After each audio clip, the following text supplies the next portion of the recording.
Hello everyone and welcome back to Spa, Belgium, here for the PSGL race. And I have to say, this track and history go hand in hand in motorsport. Few places hold more historic value within the motorsport world than here in Spa. Eau Rouge Radion names are symbolic within the motorsport community right now. As well, within the esports community as well, as tracks Spa has been on the calendar of F1 esports every single year that it's been running so far, and I hope for that to continue because it's an amazing track. But enough about the history, time to make present and now future history looking forward into PSGL. We're coming down to turn 1. We're in Q3. We went through Q1 and Q2 saving sets of tyres. So I have the ability to run 2 new sets of tyre in Q3 right now. So we're in a really strong position, rising up over the hill, and we're going to be opening up DRS. I went for an ultra low downforce setup here because I'm not really looking to show all of my pace and potential. I'm looking to hold a little bit back to be ready for F1 esports later in the year. So PSGL is more of a testing ground for me, as well for the team Ferrari in general, as I get a big old snap of oversteer. Damn, I don't remember that happening. So yeah, we're all just trying to learn and be ready for the F1 esports season, what's going to be starting fairly soon. So that's all being said, well and done. We've got 7.5 minutes left in the session into P1 flat out on the exit. Of course, a lift and a downshift for the new modern cars on the entry, but now coming into the chicane, down to 6th gear, rotate, critical to that inside curve, through the left-hander again, let the car rotate through, and you have to say this has been a pretty good lap so far, apart from that snap of oversteer coming out. And you see we do a 13.8 middle sector. Yo, how is that still a 0.8? And that was actually a pretty good middle sector for me, including the mistake as well. What meant I was quite surprised that it was already 0.8. I was expecting to see around a 0.9 coming up on the screen there. So I was quite happy coming down into the famous bus stop chicane break after the 100 meter ball down to 3rd gear. And you see we run a little bit too wide, picking up a bit of front understeer in the middle of the corner. But they're up to the line, and we do go provisionally fastest. But now riding on board for the final lap here in Q3. We're provisionally P2 on the leaderboard. So clearly the first lap was a very good representative banker to get us started with a good delta. I'm going to be giving you a hot lap guide tour of how to master Spa. So turn 1, left-hand side, down to 3rd gear, brake after the 100 meter ball, let the car rotate, short shift to 4 for the traction, get the car straight as possible and exit, maximise the traction. This straight is absolutely critical. You can see we're almost a 10th up.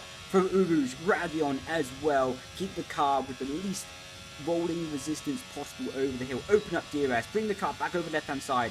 You'll be looking to brake on the curb on the left-hand side. Down to 5th gear as well. So coming onto the curb, brake the 15th gear. Down to 5th gear. Kiss the curb on the inside. Use up all the curb. Short shift to 6th. Keep the car more stable. Use the curb on the inside again. Careful on the power. Easy to lose the rear as we did last time. You see we're almost 2 tenths up already. Now use the curb on the left-hand side. Down to 3rd gear to get rotation. Short shift to 5th for the traction. Now bring the car back over to the right-hand side. Use the curb on the inside. And you can see all they rotating through, get a good exit. Now we're 2 tenths up, coming up into P1. We're going to absolutely send it in, but we kissed the curve a little bit too much on the inside, which gives us a bit of understeer. And you can see we have invalidated our lap, but we can continue pushing. And you can see my motion in the lap. So down to 6th gear, through the right-hander, use up the curb on the inside again, curb on the inside again, so it rotates the car beautifully early on the power. Use the curb on the left-hand side. It's tricky to do, but if you master it, there's a lot of lap time to be gained. Now on the exit into the final sector, critical to get the power down nice, smoothly to maximise your lap time potential. Coming down unlucky boys into the bus stop chicane. We'll get him next time. Choosing the path of least rolling resistance again. Coming up to the right hander, brake at the 100 meter board down to 3rd gear. You see the absolute hook up this first apex beautifully this time. Get the car rotated, short shift to 4 for the run up to the line, and you can see we are 2.2 temps up, and that does a 0.6, 6.0. What would have been good enough for P3 on the grid, but I invalidated. So stuff happens. I make mistakes. I'm human. Everyone makes mistakes as well. So I'm happy that the pace is there, but not to make excuses. I hit the curb on the inside. I got on the power too early. I got what I deserved with making the invalidation. So yeah, ain't too much more to say about it other than the nerves are high. to take on my own responsibility about the mistake. But on to the race strategy. We are starting on the hard compound tyres, and there's going to be no formation lap this race, what means we're going to be starting on 70-degree tyres. Super cold, super difficult on the opening lap on these tyres, but it's going to pay us off later to be starting on the hard. 4 lights, 5 lights, lights out, and away we go. You see, we pick up a very good start relative to the cars around us, opening up the Eros battery as soon as we feel confident to go around the outside of Tomek. See, trying to hang it around the outside, but we do actually get hit by Tomek there, and he pushes off the track. I'm not really too sure if he had cars to the inside, so I don't know if to put blame to him. But anyway, that's all done side by side with Tomek up into Arusa. He backs out of it sensibly, and you can see we maintain our position, rising up over the crest of the hill. You can see Jake Benham behind us on the medium tyres. Yeah, we have 12 tyres. We give Jake the slipstream, because I know I can trust Jake to race cleanly, so I would rather be battling with him than other cars. You see, as well, Josh Idle on the soft compound tyres, so he's going to be trying to make his way through the grid as fast as possible. You see Jake up behind us on the medium tyres, and you can see he's not able to get up the inside of us just yet, so we go a little bit defensive to make sure that we're not losing any unnecessary time for our race, battling in the middle section. Josh right up behind us on these soft compound tyres. Jake gets back up the inside of Josh as well. They're fighting hard, of course. They're both being on similar strategy, being on the faster tyre to start the race, so they have to fight hard for their track position right now. McLaren said goodbye. And you can see me saying McLaren said goodbye because they're out on the mini-map. They've pulled a bit of a gap as well with Marcel Kiefer, who's starting on the soft tyres. So Marcel will be looking to gain as much time in this first stint as possible, but he's going to be paying a heavy fine later in the race by having to go to the hard tyres. The hard tyres, although they're a very consistent tyre, they're not very fast. You can see Jake as well, Josh right up behind me. You can see my decision. There's no much point in fighting him. I'll let him go up the inside for the chicane. You can see I say I'm going to let them go up the inside because they were much faster tyres. I don't need to fight them. They don't need to fight me right now because their tyres are going to be easily a second a lap faster than mine right now. There's no point for me to waste my battery fighting right now. I could either let them go, long game, baby, and, you know, fight to live for another day, or just waste the battery fighting them for no reason, or we can be smart. And we decided to be smart, coming on to lap 9, coming into the pit lane, coming down to the pit limit and just about getting on. And we've gone for quite an aggressive undercut, all things considered. Boxing lap 9, what means we're going to be doing way more laps and kilometers and distance on the medium compound tyres. Yeah, overcut my ass. Than we would be doing on the hard. Normally we do a long distance on the hard tyres than the medium. You can see, okay. I say okay because Jake Benham's car sort of goes ahead. He was originally ahead, it was just a graphical glitch in the pit lane, so no biggie. But you can see it was really critical that we close down on Jake on the exit of this corner to be able to maximise the potential to get DRS. If we don't get DRS on this straight, there's a high risk that we're going to be stuck behind him in a low sector. And you can see we do get DRS, and Jake is an absolute legend. Yes, Jake! As you can see, very animated actually in the race. I'm saying yes, Jake, because he could have stayed in front of me. He could have stayed in front of me and ruined my outlap and ruined my stint effect and my ability to undercut. But he sacrificed about half a second of his total race time and track position possibly to basically repay the favour of what I did to him in the first stint by letting him go. So this is also a sign and something that I've learned recently, that if you're league racing and if you're nice to other people, sometimes they'll be nice back to you. And if you are respectful to other people, they mostly will be respectful back to you. And people like Jake are one of those people in league racing that are respectful people. So, like I say at the start of the race, I decided to get a slipstream to Jake on the first lap because I know I can race Jake cleanly. If me and Jake were having to battle later in the race, I know it can go side by side into these corners and would be a good battle. But speaking of battling, we see Bari up ahead, spinning.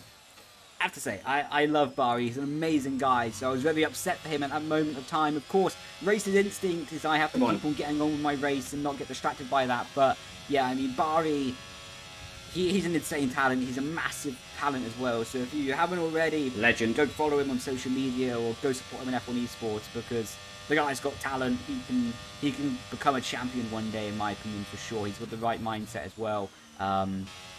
But skipping on to lap 16, you can see we've got Jan up ahead, who's been out on the hard tyres since the start of the race.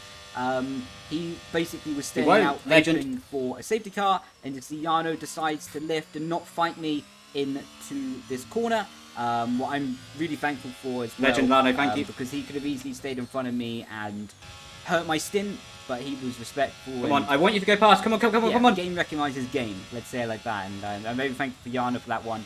Of course, a very amazing champion in his own right. Two-time champion as well. So you can see lap 19, Daniel Bresnay has jumped past us. He's on 2 lap fresher tyres than us. So we're in a very vulnerable position. Wilson Hughes is on 1 lap fresher medium tyres than us. And 1 lap tyre advantage around Spa is huge. Can be worth upwards of 2, maybe even 3 tenths per lap. I'm not sure the exact delta on this game yet because I haven't tested it fully. But all I know is the very big difference in the middle sector. And I've been trying to follow Daniel Bresnay in the middle sector in these last few laps to build up my battery again, to give myself a chance to slipstream past him on this back straight, on the final lap of the race. But Daniel Bresnay is wise to that. He was able to save his tyres, save his battery. And tyres are dead. We're not even going to get close enough. 2 tenths of him on the straight. So now my attention switches from attacking Daniel Bresnay to trying to defend from Wilson. Daniel's penalty is going to be removed. I didn't know it in the race if it was going to be removed. I knew it was quite likely as chat was keeping me updated with this situation, but of course likely does not mean certainly. And for all I know is his penalty might have stood, but now I have to try and make sure I maximise his middle sector on my worn medium tyres and give myself the best opportunity to defend against Wilson, as well as Bari, who's done an amazing job. After spinning out, he's already on the back of us. So yeah, that shows testament to his pace in this race and his quality as a driver as well. But now coming through the final season, we've got 10% battery through the right hand. You can see my car is understeering everywhere. The tyres are done. You can see we've got half a second to Wilson, and I'm running out of battery on this straight. You see Wilson, 5 tenths, 4.5 tenths, 4 tenths, 3.5 tenths now. You see he's closing rapidly. You can see we are going to go a little bit defensive into the chicane just to make sure he doesn't have a little bit of a look. And you see we miss our apex a little bit, just going a little bit deep, trying to defend him to make sure he doesn't take a lunge at us. But now at the final corner, run up for the line, and that is going to be P3 here in Spa with the official result confirmation. You can see finishing P3 with Wilson P4.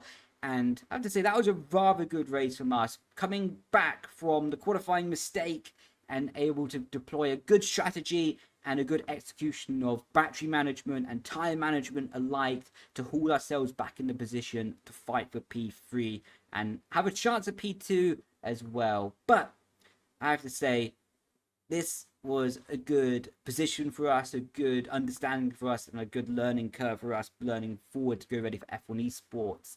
But if you've enjoyed the video, be sure to like and subscribe as well. I appreciate everyone's support, the support everyone on Twitch, YouTube, Instagram, Twitter, every social media platform that I'm on at the moment has been outrageously positive. I really feel proud of the people watching the videos, because mostly like 90%, 95% of everyone has been positive, as well as helping each other in the Twitch chat, for example. If there's advice that they would like, the Twitch chat is helping other people. So I'm becoming very proud of the community that we're having and the positive impact that this community is having as well, because we all want to spread positivity and spread love into the world. So I'm very happy this is happening, and I will catch you lot next time. Thank you so much for watching. Ciao, ciao.